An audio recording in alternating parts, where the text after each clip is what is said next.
itakapofika, hakisheni Rais Samia Suluhu Hassan pamoja na DC mstaafu wa Bunda wanapata kura za kishindo.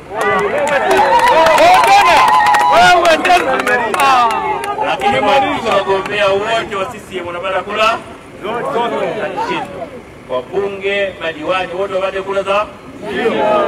Narudia ule mkutano wetu wanabunda, mkutano wetu wa nini? Wa ndani. Mkutano wetu wa ndani. Asikie mtu akaita kielele, wameanza kampeni. Hatujaanza kampeni, tuko mkutano wa ndani. Sawa? Nani? Lingine ambalo nimefikiri ni muhimu sana niwaambie.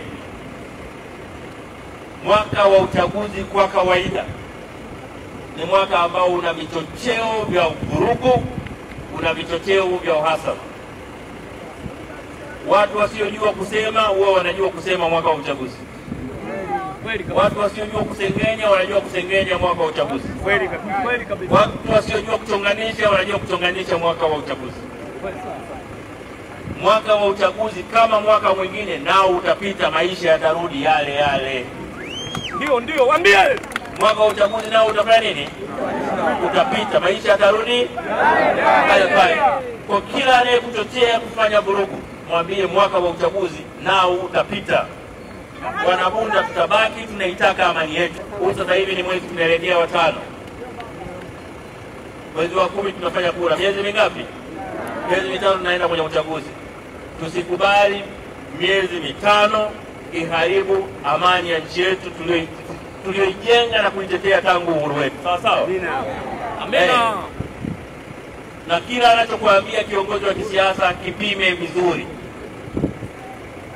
Mtu anakuja Bunda hapa anasema hakuna kitu chochote kilichofanyika. Ama hata ukimuuliza mwenda wazimu anasema naona kweli kuna maajabu hapa. Uongo kweli? Kuna mambo makubwa yamefanyika. Eneo limebadilika, watu wamebadilika.